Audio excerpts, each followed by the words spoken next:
What's up, everybody? Kenny here, also known as Silent85.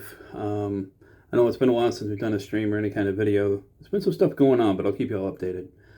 I wanted to get a little political in this vlog, and I wanted to talk about the great orange man himself, um, Trump, Donald Trump.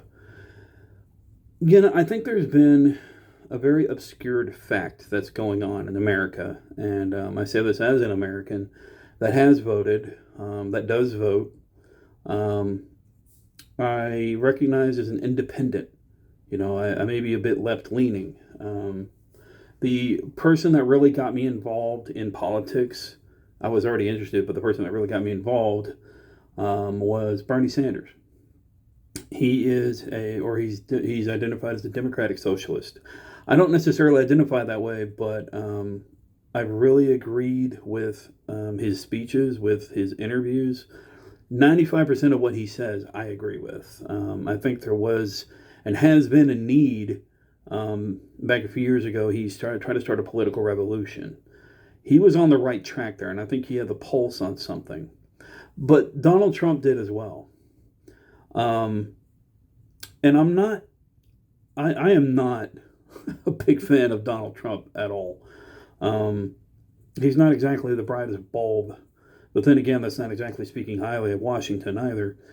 Um, I think what really happened here is that for a long time now, for more than a few generations, Americans have been wanting a president that's not an insider, that's not, um, a protector of the status quo, and to keep corporations going the way they're going, and to keep big pharma going the way it's going, and all this and that. And from my view, what has happened is that you had a very popular celebrity that thought he could be political and run the country like a business, but he is a failed businessman himself with multiple bankruptcies, multiple lawsuits against him, fraud proven and alleged, so on and so forth. But what he did was he really spoke to people because he knew I would say one of his strengths is timing. And he is an opportunist in that regard because that's what makes him a businessman. And in my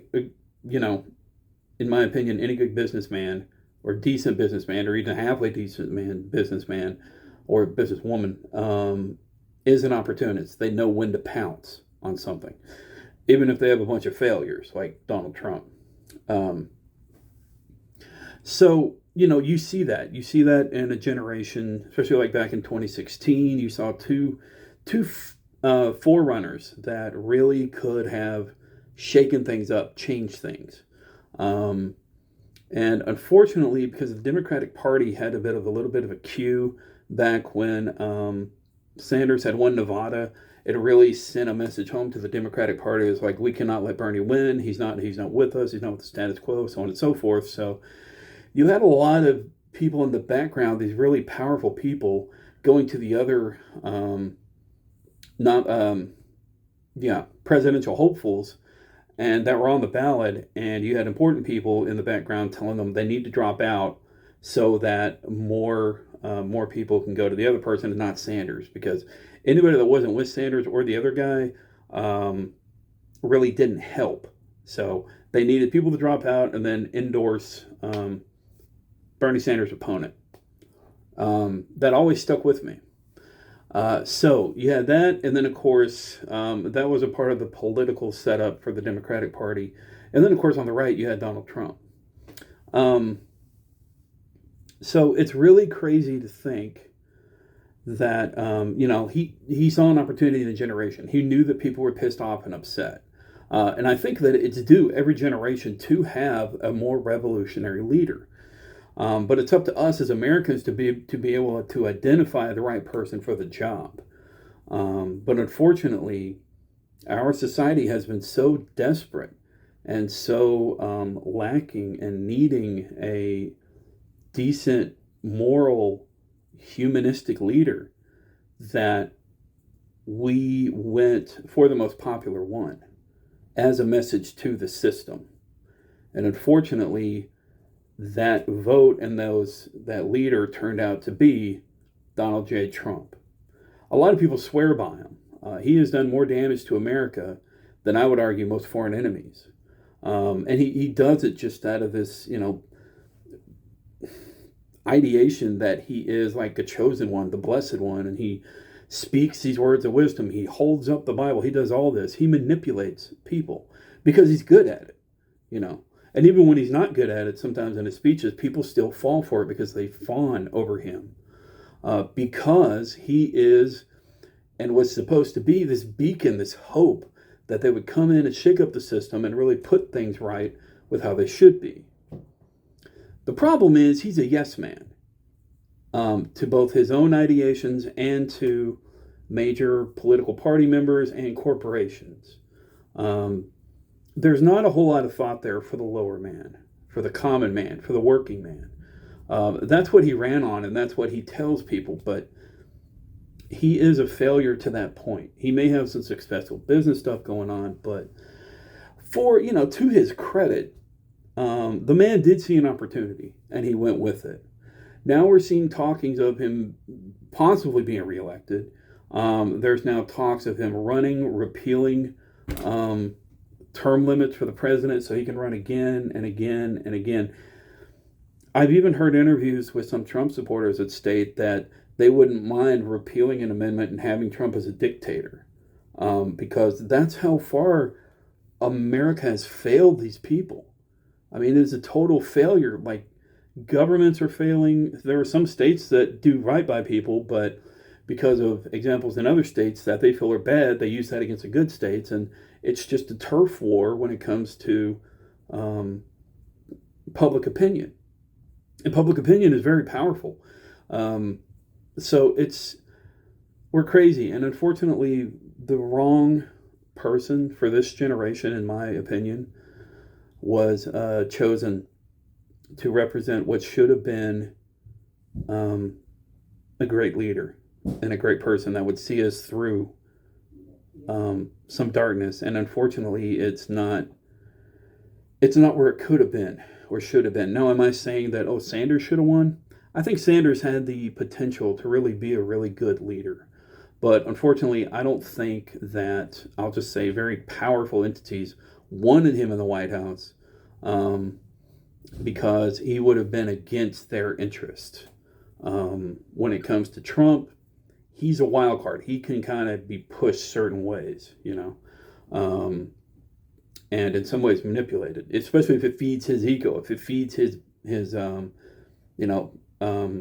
industry and whatnot, and really do right by the higher ups and the corporations and just all kinds of stuff. But with that said,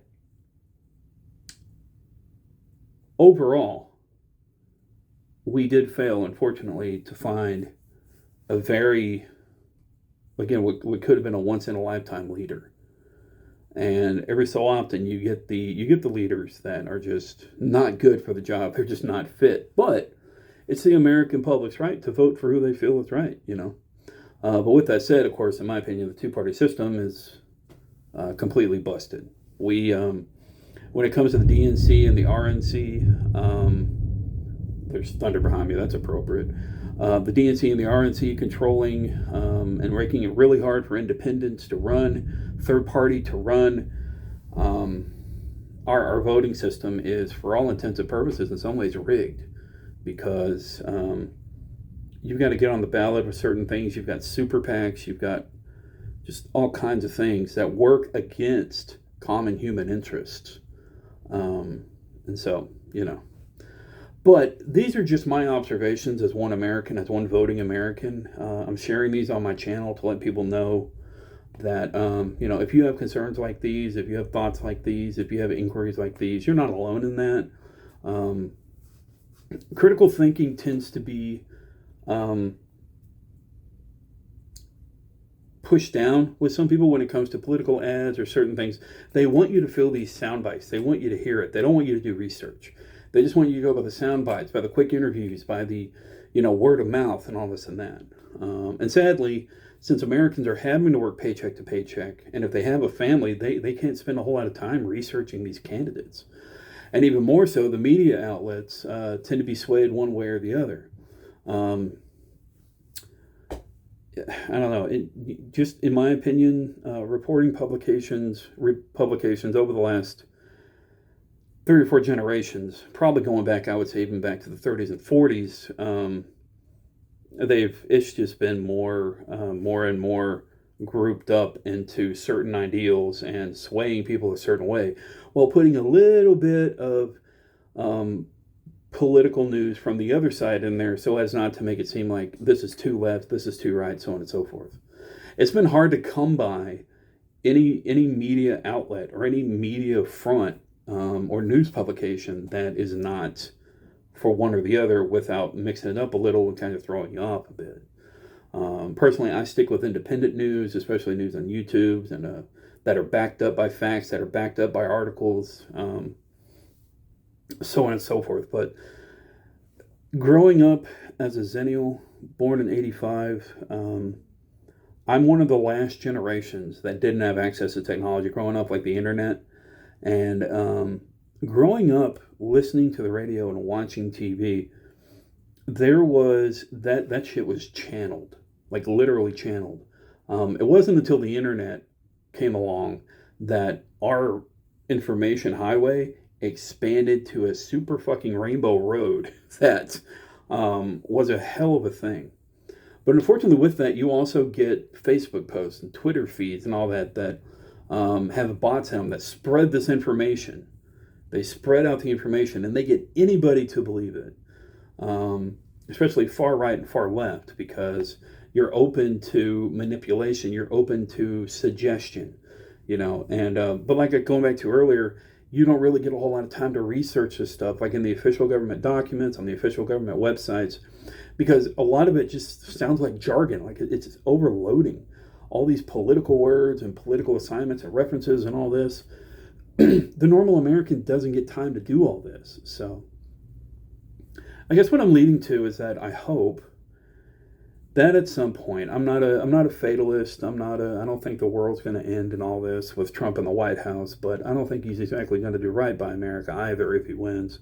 If Biden wins, I'm lukewarm on the guy. I mean, I think he can be a decent leader. He's done some okay things so far, but he's also a bit of a lukewarm insider too. He's been in policy for a long time, and unfortunately, he's one of those politicians that flip-flops like a fish out of water when it comes to policy. It's very hard to find dedicated and stays on their path to what they see fit for years, much like Bernie Sanders. I did some research on him, and he's done that. He's covered his policies. He's covered what he believes will help America, and I agree with most of it. But he's been sticking to that for years. There's been a few things he's been a fish out of water on, like flip-flopped over the years, but he's got the documentation and history to back up what he says. And unfortunately, there's not a whole lot of politicians in Washington that can say the same. So, and Trump, obviously, his record has been all, public appearances, WWE, his own TV show, his failings in realty, his successes in realty, taxes, just all kinds of crap. The dude's a mixed bag when it comes to his qualifications for being the leader of the free world. I also don't think he's the best for international relations. I really don't, because when people overseas are going to look at Trump as our leader, and they're going to see things that he said. I mean, how do you respond as an American when people ask you, like, how did Trump get elected when he is who he is? And it's hard to explain to people. It's just like the country was aching and hurting for somebody they hoped would be, just somebody different, somebody that would do good. But in our haste to want that and to need that, we've elected somebody that, for all intents and purposes, really shouldn't be leading. But the American people have a right to vote, and it's how it falls. So anyway, look, I just wanted to touch on this. This is stuff I've been thinking about. The upcoming elections coming up. I wanted to post this here, share with everybody, and again, just to let everybody know, like, where I'm lying, where my heart is. It's I still follow Sanders from time to time. I catch up on him and do what I can, but unfortunately, I think he may be out of the running. Now, somebody I am hopeful for, he's obviously out of the running, just saying. but he's been, working with Biden, trying to get some stuff done, and he's got some sway in his roles in Washington. But somebody I hope that does run in the future is Jon Stewart. Now, this isn't very likely, but with him being back on the Daily Show, even on Monday nights, this guy, whoo, you want to talk about somebody that has been dedicated. Look up his congressional hearings on some of the most recent health concern here in America, especially concerning first responders, his history of criticizing all kinds of political entities and opponents and races, all kinds of stuff. The dude is so on the pulse and so dead on with his analysis of certain things, and the comedy alone delivers it and makes you think, But because that's where we're at. You got to turn to comedians for actual, decent news, and that's not, biased in a way, because they create this stuff that speaks to the heart of matter, but also gets you to think and laugh at the same time. That's where we're at. I mean, when you got to do that, and you can't trust most of the media outlets because they're either biased, they want you to think the same way, or they're backing a certain political party and they want you to think that way. It's really no surprise that we elect people like Donald Trump as to where we are. So, anyway, thanks for watching. Stay safe, stay sane. Remember, you're awesome. Never let the world tell you otherwise. If you are going to comment on this video, they will be vetted. I will get rid of any toxic comments or any ignorant comments. So, other than that, I wish you well, and I will see you later. Peace.